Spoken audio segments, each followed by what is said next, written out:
Hey,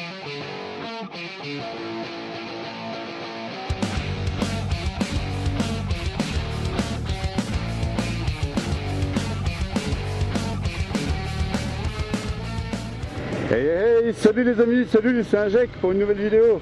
Bon, aujourd'hui, on va tester une autre nouveauté. Je vous propose l'essai de la KTM 890 Duke. C'est parti, générique.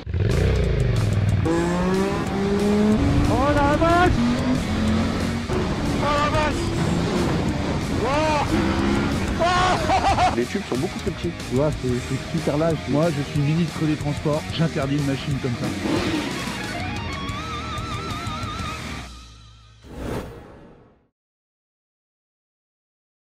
Bon, ça y est, je viens de partir. On est sur le 890 Duke. Je viens juste de l'avoir. Je sors de l'essai de la NT09. Je vous mets la petite fiche maintenant. Je fais, allez, j'ai fait 100 mètres là. C'est la concession Starter à Mâcon qui m'a prêté. C'est une bûche. C'est une bûche. Je crois qu'ils m'ont pas mis la selle. Je vérifie. Si, elle y est. J'avais l'impression qu'ils m'avaient pas mis la selle. Elle fait super mal au cul. Tout est dur sur cette moto. C'est des commandes, tout. C'est hyper agricole. Ça n'a rien à voir avec la douceur de la Yamaha. Mais c'est pas forcément ce qu'on cherche sur une moto. Alors on va essayer d'être objectif. Allez, c'est parti. Donc qu'est-ce que c'est que cette moto? C'est un roadster. C'est l'ancien 790 qui a été monté en cylindrée. Donc on est sur une cylindrée de 890, je sais pas, je vous mets les specs là. On a 112 chevaux, donc à peu près comme la MT-09, un petit peu moins, mais bon c'est normal, c'est un bicylindre, donc on sort moins de chevaux d'un bicylindre normalement que d'un 3 cylindres et d'un 4 cylindres. Et on a un couple de 9,3 mètres kg à 9000 tours minute ou 8000 tours minute, un peu plus haut que la MT, donc elle est coupleuse presque pareille, mais un peu plus haut dans les tours. Ce qui est étonnant pour un bicylindre. Et bah tout de suite dessus, je me sens bien, hormis le fait qu'elle soit super raide au niveau du popotin. La selle n'est pas très haute, on est sur du 820 mm aussi, hein, comme la Yamaha. Par contre, le guidon est vachement plus près de soi, on est plus sur l'avant. Comme qui dirait une brelle de nain. Là on est un peu plus en position d'attaque sur cette moto. Ça ressemble un petit peu à ma XSR, sauf que j'ai les jambes un peu plus basses. Donc c'est le même calibre de moto que la MT-09, hein. C'est du 14 litres de réservoir, du 10 000 €. C'est vraiment la cible. La MT9 en haut de gamme à la SP, c'est là la R. Donc là on est sur la basique. Je tire au toto, hein, j'ai bien mangé. Donc là on n'a pas les suspensions réglables, hein. On est sur des suspensions maison, donc de chez WP. En 43 mm, mais rien n'est réglable. Est-ce qu'on a forcément besoin de régler une suspension quand elle est bien née? Je ne suis pas sûr. Donc écran TFT, 5 pouces, centrale inertielle, il est mûr, hein, tout le pataquès, comme la MT-09, sauf que là il y a une petite pingrerie chez eux pour 10 400 €. C'est que vous n'avez pas le shifter, et ouais, c'est une option, et je ne sais pas combien ça coûte. Donc celle-là, là, hein. Celle-là, là. C'est con. Donc on va laisser sur exactement la même route que la MT-09. Et on retrouve bien le bicylindre, ça traque, c'est volontaire, c'est du bi, c'est du KTM, c'est du caractère, c'est sportif et c'est putain de raide au niveau du cul. Non mais sérieux, c'est pas possible. Comment on peut faire des selles aussi dures? La vache. Donc j'ai posé les pieds un petit peu par terre, je suis en demi-pointe des deux côtés, donc 1m70 ça le fait, moi je suis 1m76. En dessous d'1m70, je vais essayer, ça sera peut-être un petit peu mieux. Cela dit, la selle est très fine à l'entrejambe, donc on peut se rapprocher un petit peu vers le réservoir pour poser plus facilement pied à terre. Ouais, on est sur du bicylindre. Hein. J'adore comment ça traque le bicylindre. Moi, c'est vraiment un truc. Alors pour un bicylindre, moi j'ai eu plutôt l'habitude des bicylindres en V avec la Shiver. Et c'est plus rond le V, enfin, on dit que ça cogne en bas, mais moi je le trouve plus rond dans sa plage d'utilisation. Là c'est parallèle, tu vois, c'est agricole. Un petit côté agricole cette moto, malgré qu'elle soit très techno. Mais par contre ça marche bien. C'est différent. C'est complètement différent de la MT9, qui est plus brutal. Alors, la MT9, je ne l'avais pas précisé, on était sur un poids de 189 kg tout plein fait. Là, on est à 169 kg à sec. Et ça se sent. On doit être à peu près dans les 185, 190 kg tout plein fait. Plutôt 185. Et on le sent, elle est super légère. Tu peux la bouger avec les jambes, tu vois. Tu peux bien serrer le réservoir. La selle ne glisse pas.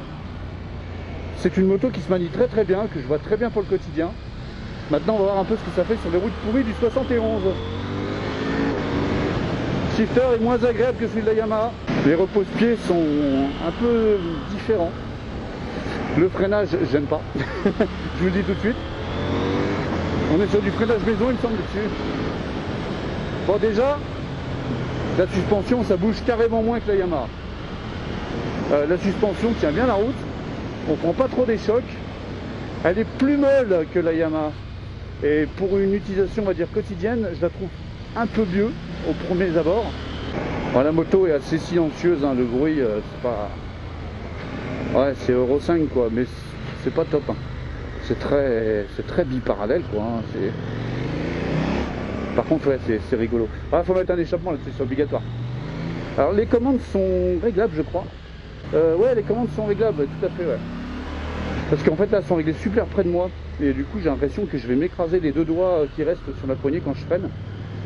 Mais ce n'est qu'un réglage. Ouais, c'est quand même raide. Hein. Autant sur les courbes, c'est un peu mou. Mais autant sur les petits chocs là, les débuts de course, c'est raide. Ouais, il envoie ce petit bicylindre, hein, la vache. En fait, dans l'esprit, il fait plus, tu vois, plus super motte. Tu sais, il est un peu rocailleux, il tire pas super loin. Ça n'a rien à voir avec le 3 pattes Yamaha. Allez, on va passer par là. Ah, on va le laisser passer lui. Donc le compteur, bah, c'est le même que le 890, j'ai l'impression. 790, pardon. Là, je sais qu'il y a juste des mode sport. Il m'a mis en mode sport, donc c'est très bien. On va le laisser en mode sport. Et on va voir un petit peu ce que ça donne.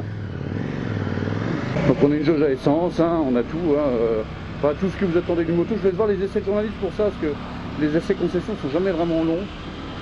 Est-ce que ça fait le petit coup d'appel là? Ah, il y va. Et l'anti-patinage aussi, il va. Allez, on tire un peu. Ouais, ça marche bien. Bon, en même temps, on est sur du 900. Hein. C'est un moteur qui aime bien prendre des tours. Hein. Je pensais qu'il tirerait un peu plus en bas, mais... Non. Il aime prendre des tours. On va tester le freinage un peu plus loin. Alors la rétrovision, bah, les rétroviseurs sont toujours aussi moches. Avec cette espèce de soufflet dégueulasse là. Les rétros sont petits. Ils sont assez écartés mais ils sont petits. Et du coup bah, j'ai 40% de mes coudes dans le miroir. Et le reste c'est ce qui se passe derrière, mais c'est petit. C'est pas super. Faudrait voir ce que ça donne avec des embouts de guidon.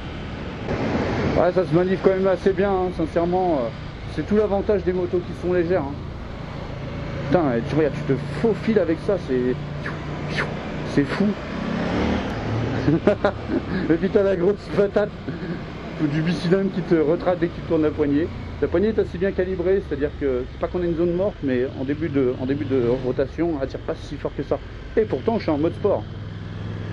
Donc on ne se fait pas surprendre par le ride-by-wire comme les premières générations là. Ouais, ça marche bien aussi. Allez, on va rouler un peu, voir ce que ça donne. On va tester le freinage dès que la route elle est un peu propre. Allez, maintenant. J'ai pas déclenché l'ABS, j'ai pas osé freiner trop fort parce que la sensation était drôle vu que j'arrivais très près de la poignée de gaz. Mais ça freine très bien, je vous confirme. Allez, des petites courbes. Hop. Il marche bien. Hein. Il a la harne ce bicylindre. Je pensais qu'il marcherait mieux que ça en bas. Mais non, et là, tac, ça a marché. Il se réveille vers 4500 tours. Vers 4500 tours, il commence à tracter bien. Hein. Les pneus, on est sur du Continental là-dessus. Ça a l'air pas mal. C'est du, je sais plus quand c'est du Conti Attack ou du Conti Road, je sais plus, je vous le mettrai. Le profil est différent de celui de la MT-09. J'ai moins de retour d'information. Alors on va tester les bosses. Ah, ça tient mieux que la MT-09. Alors, j'ai fait des petits whoops comme ça là, mais je n'ai pas...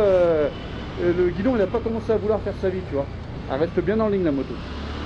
Donc je dirais que niveau taux une route, elle est mieux celle-là. Après, c'est pas l'écart qu'on avait avec l'ancienne MT-9, hein, mais on est dans du pas mal. On n'est pas sur le niveau de la Street RS. En même temps, la Street RS, il faut taper dans dans la Duke R, donc celle-là mais en version R, pour avoir l'équivalent. Alors au niveau esthétique sur le 890 par rapport à 790, ils ont fait des changements, pas mal apparemment, mais globalement ça reste la même moto, le même regard devant, la même position, enfin ça reste globalement la même machine. Les commandes sont un peu bizarres, la commande du clignotant est vachement loin, tu vois, il faut avoir des grandes mains, tu as des petites mains, je suis même pas sûr que tu puisses mettre le clignotant, c'est assez curieux.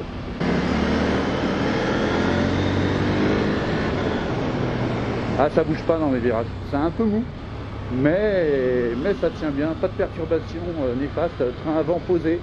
Et ben moi je dis c'est pas mal aussi cette moto. Ma préférence va quand même pour la Yamaha, je vous cache pas. Après esthétiquement je préfère celle-là, mais mon Dieu celle-là c'est vraiment une moto de jeune. Moi je suis pas spécialement vieux, mais pour moi c'est trop inconfortable. C'est un beau petit jouet.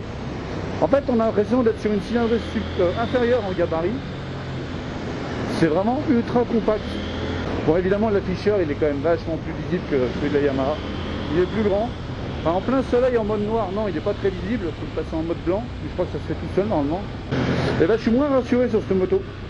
Si vous avez vu mon essai de la MT-09, je me suis plus amusé. Ah putain, je suis... Des fois j'ai l'impression qu'elle me veut du mal la moto. Bon, aussi parce que je prends une route que je connais pas, mais par contre, tu vois, dans cette petite route là, t'as envie de jeter la petite botte là, par terre.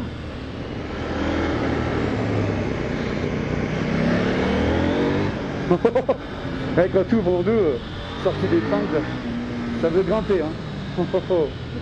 Ça veut grimper aux arbres. Hop.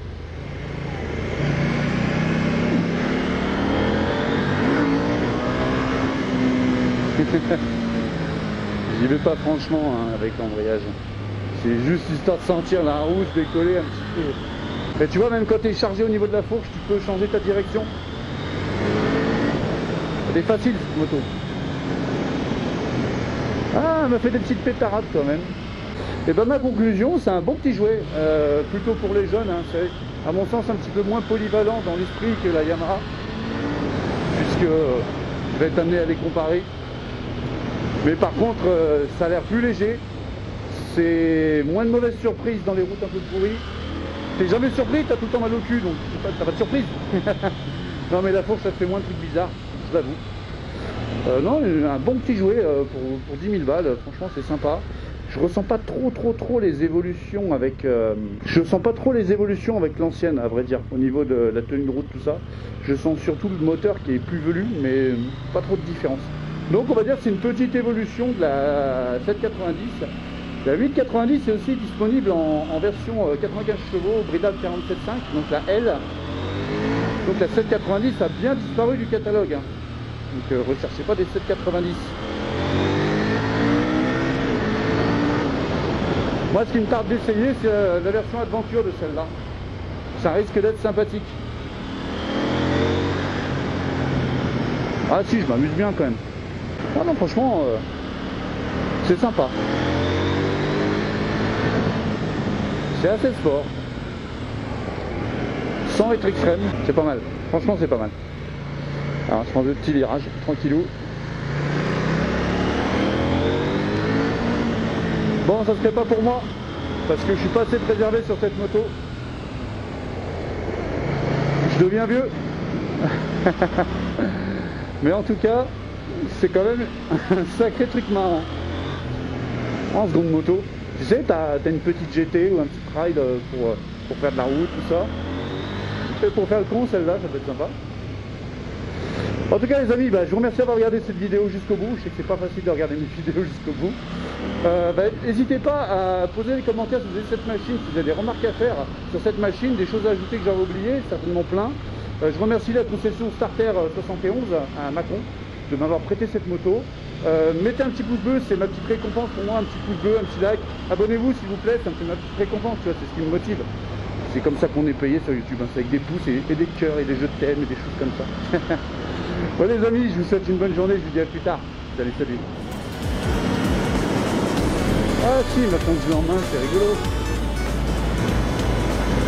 Ça fait un peu plus peur au début, mais après quand tu commences à la connaître, c'est rigolo comme tout.